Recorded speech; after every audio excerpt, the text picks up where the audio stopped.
बातें करते हम खेतों की और उसके रखवाली की, बाग बगीचा फल फूलों और फसलों की हरियाली की।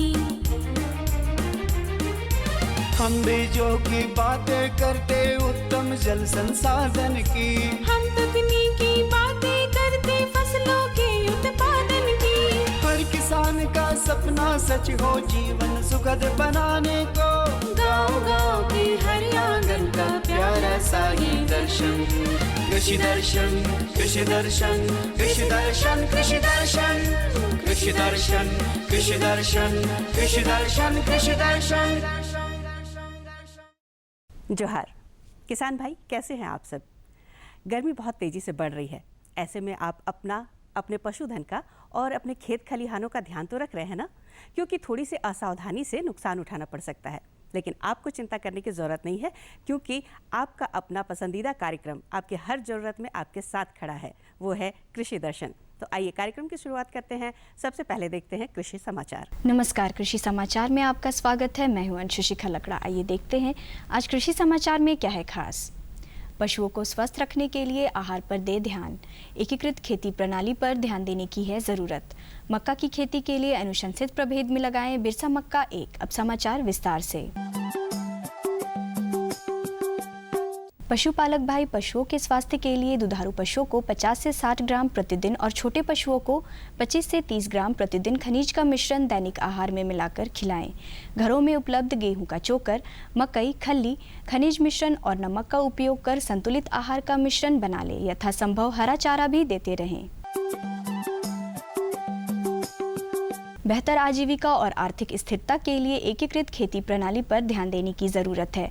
झारखंड की भूमि मिट्टी क्षरण की समस्या से ग्रसित है और इसके निदान के लिए सतत टिकाऊ कृषि प्रणाली की आवश्यकता है। एकीकृत कृषि प्रणाली से समाज की मांगों को पूरा करने, मानव स्वास्थ्य और पशु कल्याण को बनाए रखने, पर्यावरण की देखभाल और प्राकृतिक संसाधनों को बनाए रखने में मदद मिलती है।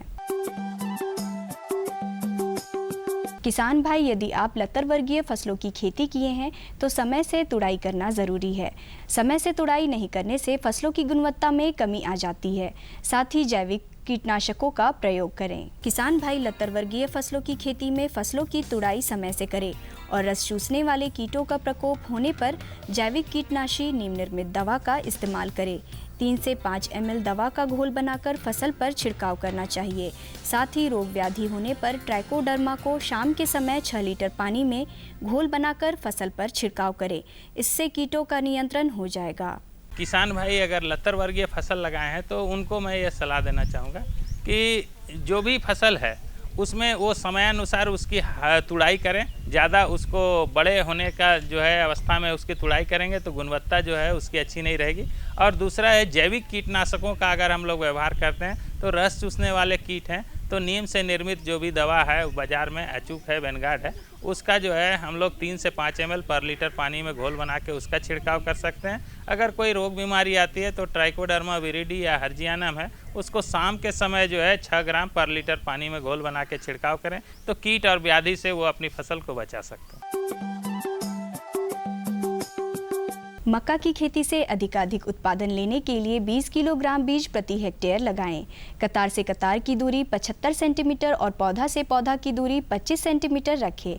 बेहतर उत्पादन के लिए अनुशंसित प्रभेद में सुआन कंपोजिट 1, HQPM 1, बिरसा मक्का 1, बिरसा विकास मक्का 2, प्रिया लगाएं। मक्का की खेती के लिए खेत की तैयारी करते समय प्रति हेक्टेयर 100 से 150 क्विंटल गोबर की सड़ी खाद या कंपोस्ट व्यवहार करें। ज़मीन जुताई इतनी करें कि मिट्टी भुरभुरी हो जाए। बुआई से 1 माह पहले चूने का व्यवहार कर अम्लता दूर करें।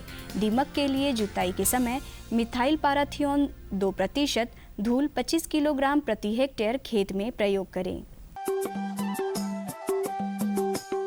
किसान भाई खेत की पहली जुताई के लिए मोल्ड बोल्ड हल नामक कृषि यंत्र का प्रयोग कर सकते हैं। इसकी कार्य क्षमता 40 से 50 डेसिमल प्रतिदिन है। आज की विशेष जानकारी है टमाटर फसल में फल छेदक और पत्ता छेदक कीटों के रोकथाम के बारे में। किसान भाई, यदि आप टमाटर फसल की खेती कर रहे हैं तो इस समय फल छेदक और पत्ता छेदक कीटों से सावधान रहे। इन कीटों के रोकथाम के लिए 250 किलोग्राम नीम की खली में 20 किलोग्राम DAP मिलाकर खेतों पे भुरकाव करें। और अब एक नज़र राज्य के 5 प्रमुख शहरों के मौसम के मिजाज पर। मौसम। आज राज्य के 5 प्रमुख नगरों के अधिकतम और न्यूनतम तापमान कुछ इस प्रकार दर्ज किए गए। रांची का अधिकतम तापमान 33 डिग्री सेल्सियस और न्यूनतम 22 डिग्री सेल्सियस। जमशेदपुर का अधिकतम तापमान 36 डिग्री सेल्सियस और न्यूनतम 24 डिग्री सेल्सियस। मेदिनीनगर का अधिकतम तापमान 39 डिग्री सेल्सियस और न्यूनतम 23 डिग्री सेल्सियस। देवघर का अधिकतम तापमान 38 डिग्री सेल्सियस और न्यूनतम 23 डिग्री सेल्सियस। वहीं धनबाद का अधिकतम तापमान 36 डिग्री सेल्सियस और न्यूनतम 23 डिग्री सेल्सियस रहा।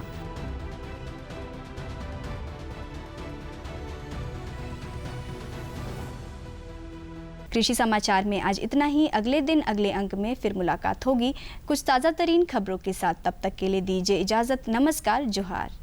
तो जैसा कि हमने चर्चा किया कि अभी गर्मी के मौसम में पशुओं की देखभाल की ज़रूरत है। कैसे करें हम अपने पशुओं की रखरखाव और देखभाल, किन चीज़ों का हमें विशेष ध्यान रखना है, ये जानकारी लेते हैं अपने विशेषज्ञ से।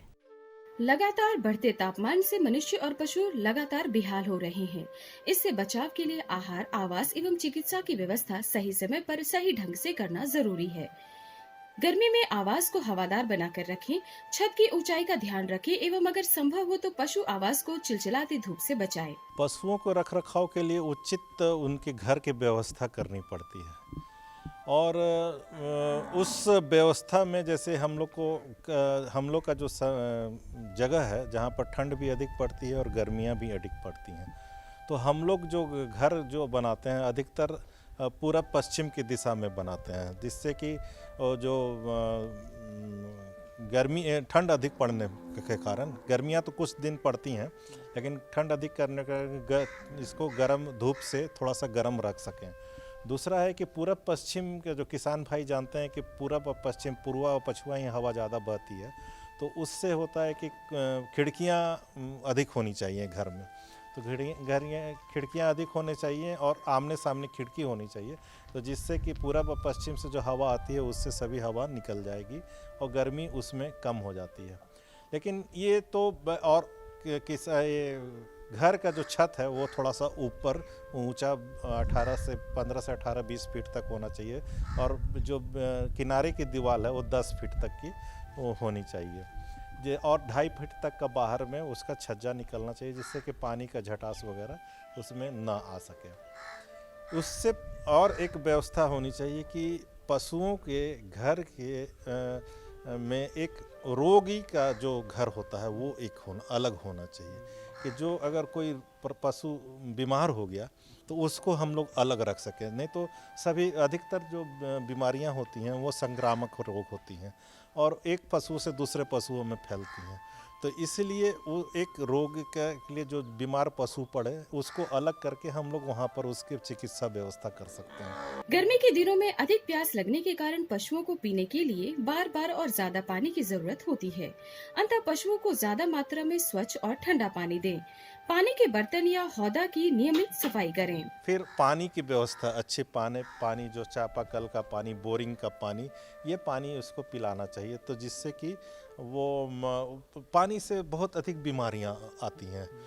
दस्त होता है तो पानी से ही, खराब पानी से होता है, बहुत सी बीमारियां पानी से होती हैं। इसलिए हम लोग को अब जागरूकता फैलानी होगी कि पानी अच्छा साफ पानी दें, हौद बना दें। अगर हौद हमेशा रहे, पानी से भरा रहे, हमेशा 24 घंटा पानी पशुओं के लिए उपलब्ध रहे और हौदा को हमेशा साफ़ रखें, चूना से साफ़ करें। पोटासियम परमैंगनेट दवा है, बहुत अच्छी दवा है, उससे उसको साफ़ करें, तो इससे हम लोग उसका पानी की व्यवस्था को कर सकते हैं। आमतौर पर किसान भाई बाहर से लाए गए पशुओं को अपने पुराने पशुओं के साथ एक ही बाड़े में रख देते हैं। ऐसा ना करें, नए पशुओं को अलग रखें ताकि पुराने पशुओं को किसी भी तरह का कोई संक्रमण न हो। नए पशु के खान पान, टीकाकरण इत्यादि की जानकारी रखें। वो एक कमरा अलग बनाएं और 20 दिन तक हम लोग उस पशु को अलग रखें और उसके बाद जब कोई बीमारी उसमें नहीं हुई तब हम लोग अपने पुराने पशुओं से मिला लें। अगर हम लोग पता कर लें कि जहाँ से हमने ख़रीदा है उससे पता कर लें कि किसी चीज़ का टीकाकरण हुआ है नहीं हुआ है, तो जिस चीज़ का टीकाकरण नहीं हुआ है उसको टीकाकरण हम लोग उसको कर लें, उसके बाद ही हम अपने पशुओं पर उसके साथ मिलाएं। ये व्यवस्था जरूरी है। पशुओं को स्वस्थ रखने के लिए पशु आवास की दीवारों में चूना से पुताई करवाएं, फर्श को साफ रखें एवं खाना व पानी के बर्तनों की नियमित सफाई करें। पशुओं को संक्रमण से बचाने के लिए गला घोंटू, लंगड़ी बुखार, खुरहा चपका और एंथ्रेक्स का टीका अवश्य दिलवाएं। चिकित्सा से ज़्यादा जरूरी है कि बीमार पड़ने के बाद हम लोग चिकित्सा की व्यवस्था करते हैं, लेकिन हम लोग वैज्ञानिक रूप से हम लोग ये बताते हैं कि वो बीमार न पड़े, उसके लिए हम लोग व्यवस्था करते हैं। जैसे फर्श की सफाई, साफ़ सुथरा, हवादार कमरे, हवादार गौशाला, चाहे बकरियों को रखने का जगह, तो वो हवादार होनी चाहिए, साफ़ सुथरा। रोज़ आपको फर्श को साफ़ करना होता है, पोटासियम परमैंगनेट से साफ़ कर दीजिए। हर बीमारियां जैसे गर्मी शुरू होने से पहले शुरू होती है, तो हम लोग चूना करना, घर में चूना कर देना चाहिए। चूना से बहुत बीमारियां ख़त्म हो जाती हैं। उसके बाद टीकाकरण करना चाहिए। टीकाकरण में गलघोटू, लगड़ी बुखार और खुरहा चपका का टीका जो है वो हमेशा ये गर्मियाँ शुरू होने से पहले और ठंड शुरू होने से पहले साल में 2 बार इसका टीकाकरण पशुपालक कर दें, तो इससे हम लोग को बीमारी नहीं होगी। गायों में ये 3 बीमारी नहीं होगी। और एंथ्रेक्स का 1 साल में 1 बार बीमारी कर दें, तो एंथ्रेक्स हमारे झारखंड में बहुत अभी है, तो उससे उसका बीमारी नहीं होगी और उसमें मृत्यु दर बहुत अधिक है। ये चारों बीमारियों में दुधारू पशु अक्सर थन में चोट लगने की वजह से थनैला का शिकार हो जाते हैं। इससे बचाव के लिए थन पर चोट न लगे ऐसी व्यवस्था करें। दूध दुहने के बाद सानी देकर पशुओं को खड़ा रखें, इससे थनैला से बचाव संभव है। एक थनैला बीमारी होती है जो पशुपालकों के लिए बहुत ज़्यादा परेशानी करती है, गाय पालक जो है दूध के लिए, तो वो उसके लिए वो चोट लगता है थन में, उसी से होता है। तो उसका कम से कम व्यवस्था रखें कि उसको कम चोट लगे थन में। और पानी जो है उससे जो साफ हमेशा दूध दूहने के पहले और दूध दूहने के बाद पोटासियम परमैंगनेट का घोल से उसका थन को साफ कर दें। पूरे पीछे वाले एरिया को पूरा अच्छी तरह से साफ करके दूध दूहें। दूध दूहने के बाद जो उसका जो छिद्र है वो आधे घंटे तक खुला रह जाता है और वहीं से कीटाणु घुसकर और वो थनैला कर देते हैं। तो उसके लिए आपको दूध दूहने के बाद आधे घंटे तक पशुओं को खड़ा रखने की व्यवस्था रखें। तो दूध दूहते समय दाना दे दें और उसके दूध दूहने के बाद उसको चारा दे दें, तो वो चारा खाते समय वो आधा घंटा तक खड़ा रहेगा। तो फिर ये थनैला बीमारी भी नहीं होगी जो बहुत ही खतरनाक रूप से फैलते जा रही है। गर्भवती पशुओं और छौनों का खास ध्यान रखें। अब गर्भवती पशुओं को भी टीका दिया जाता है, परंतु यह पशु के स्वास्थ्य और गर्भकाल की स्थिति में निर्भर करता है। PPR का टीका गर्भवती बकरियों को न दें। बहुत सी अभी टीकाकरण जो आ गए हैं वो गर्भवती पशुओं में भी दिया जा सकता है, लेकिन अगर जैसे एडवांस में है 8वें महीने में 9वें महीने में गाय की है, तो उस समय में अगर टीकाकरण है तो उस समय अवॉइड करना चाहिए, क्योंकि कभी कभी टीकाकरण करने से बुखार बहुत तेज़ी से हो जाता है और बुखार से ही फेंक देता, वैसा गर्भवती गर्भ फेंक देता है। वैसा ये व्यवस्था नहीं है कि वो टीकाकरण से नहीं होना चाहिए।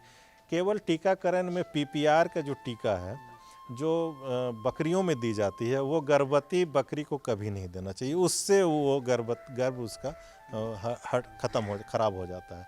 तो ये PPR के समय में हम लोग को व्यवस्था रखनी चाहिए। यदि गर्मी के मौसम में पशुओं के आवास, आहार और चिकित्सा का सुनिश्चित ध्यान रखा जाए तो वे स्वस्थ रहेंगे एवं दुग्ध उत्पादन या पशुओं के बढ़वार पर प्रतिकूल असर नहीं पड़ेगा। किसान भाइयों, हमें अपने खेतों में खाद डालने की बहुत ज़रूरत होती है।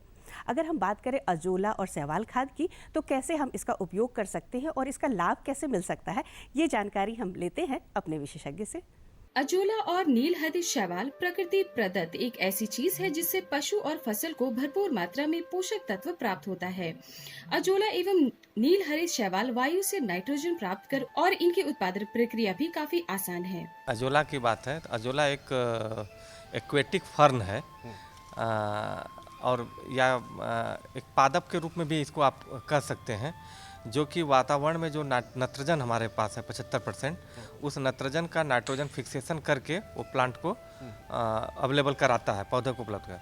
और ब्लू ग्रीन एल्गी एक साइनोबैक्टीरिया है और उसका भी वही काम है कि जो वातावरण में नाइट्रोजन है, उन नाइट्रोजन को जो अणु के रूप में है उसको अमोनिकल और नाइट्रेट के रूप में कन्वर्ट करके पौधों को उपलब्ध कराता है।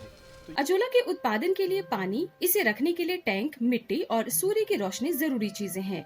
टैंक की लंबाई चौड़ाई आवश्यकता के अनुसार बढ़ाई घटाई जा सकती है। ऐसे तो ये है प्राकृतिक रूप से ही उपलब्ध है, लेकिन इसको हम लोग और कल्चर करके और बढ़ा सकते हैं। जैसे अजोला की संदर्भ में हम बात करें पहले, तो अजोला को तैयार करने के लिए हमको पहले तो एक उपयुक्त स्थान होना चाहिए जहाँ पे कि सूर्य की रोशनी आवश्यक है, क्योंकि वो फोटो प्रकाश संश्लेषण बहुत ही आवश्यक होता है। और एक टैंक का निर्माण कर लेंगे, वो चाहे प्लास्टिक का टैंक भी हो सकता है, सीमेंटेड टैंक भी हो सकता है, या लोहा का भी कर सकते हैं। और इसका जो लंबाई और चौड़ाई भी, जैसे मान लीजिए एक उदाहरण के रूप में देखा जाए तो 2 मीटर लंबा हो गया, 1 मीटर चौड़ा हो गया और करीब 25-30 सेंटीमीटर गहरा कर सकते हैं। लंबाई चौड़ाई आवश्यकता अनुसार हम लोग बढ़ा और कम और ज़्यादा रख सकते हैं, उपलब्धता के अनुसार रख सकते हैं, और कितना हमको ज़रूरत है उसके अनुसार हम बढ़ा कम कर सकते हैं। और उसका उत्पादन का जहाँ तक संदर्भ में है, तो उत्पादन के लिए सर्वप्रथम इसमें बहुत कुछ आवश्यकता नहीं पड़ती है, सब प्राकृतिक चीज़ों के द्वारा ही किया जा सकता है। एक नीचे एक मिट्टी करीब 20-25 सेंटीमीटर तक मिट्टी डाल देते हैं। मिट्टी ऐसी हो जो थोड़ा उर्वरा शक्ति उसमें ज़्यादा, उस तरह की मिट्टी डाल देते हैं। और यदि जैविक विधि से करना चाहते हैं तो हम गोबर की खाद को, जैसे 2 किलो गोबर की खाद ले लिए, उसको पानी में घोल के उसमें छिड़क देते हैं और थोड़ा सा पानी आप ऊपर रख के और उसमें 100 ग्राम हम अजोला को डाल देते हैं। तो 15-20 दिन में वो पूरा फैल के पूरा अजोला हो जाता है।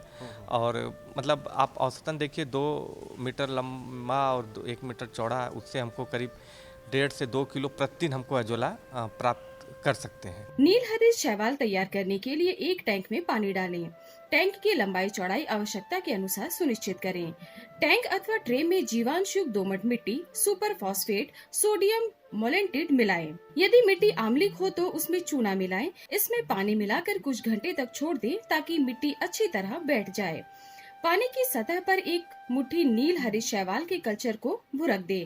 कई दिनों के अंदर ही नील हरित शैवाल तैयार हो जाएगी। पानी के सूखने के बाद अलगी की पपड़ी को निकाल लें और खेत में उपयोग करें। ब्लू ग्रीन एल्गी है जो नील हरित शैवाल कहते हैं, उसका भी हमको शुरू में एक हमको कल्चर इसका चाहिए, तो जो भी कृषि विश्वविद्यालय है या कोई संस्थान है वहाँ से हम प्राप्त कर सकते हैं। इसका भी लंबाई चौड़ाई अपने आवश्यकता अनुसार रख लेते हैं और इसमें 15 सेंटीमीटर तक पानी डालते हैं, गहरा होना चाहिए, थोड़ा सा पानी डालते हैं और पानी डालने के बाद उसको शैवाल को, उस पर 100 ग्राम शैवाल को हम छिड़क देते हैं और ये करीब 2-3 दिन में ही पूरा स्प्रेड कर जाता है। और इसको निकालते समय हम क्या करते हैं कि उसको सूखने देते हैं, तब तक सूखने देते हैं, जब सूख जाता है तो ऊपर की पपड़ी को हम निकाल के रख लेते हैं। इस तरह दोनों का हम कल्टीवेशन करके और इसका उपयोग हम फसल में और पशुओं में कर सकते हैं। अजोला में काफी मात्रा में पोषक तत्व होते हैं जो पशु और फसल दोनों को ही पोषक तत्व उपलब्ध कराते हैं। इससे फसल को काफी मात्रा में यूरिया मिलता है। अगर अजोला बत्तख को दिया जाए तो उसमें अंडा देने की क्षमता काफी बढ़ जाती है। जहाँ तक फायदे की बात है, इसको हम फसल में भी इस्तेमाल कर सकते हैं अजोला को, और पशु के लिए। फसल की बात जहाँ तक है तो मान लीजिए धान का खेत है, धान की खेती कर रहे हैं, तो जब बिछड़ा लगा देते हैं, बिछड़ा के लगाने के 1 हफ्ते से 10 दिन बाद उसको अजोला को हम खेत में डाल देते हैं। जनरली रिकमेंडेशन है कि 0.5 से 1 टन पर हेक्टेयर के हिसाब से अजोला को हम छिड़क देते हैं और वो करीब 15 से 20 दिन में पूरा अजोला एक मैट बन जाता है, एक मोटा परत बन जाता है अजोला का। और उसको हम करेंगे क्या कि जैसे मान लीजिए धान को लाइन में लगाएं, कोनो वीडर चलाए या निकाई गुड़ाई करें, हाँ, तो निकाई गुड़ाई करिए तो उसमें मिट्टी में मिल जाता है। जब मिट्टी में मिल जाता है तो उसका डिकम्पोजिशन होता है, सड़न होता है और नाइट्रोजन कम से कम 25 से 30 किलो नाइट्रोजन पौधा को उपलब्ध कर देता है। मतलब 70-75 केजी यूरिया करीब बचत हो जाती है। इसके अलावा कुछ फास्फोरस भी मिलता है, कैल्शियम मिलता है और भी तत्व मिलते हैं।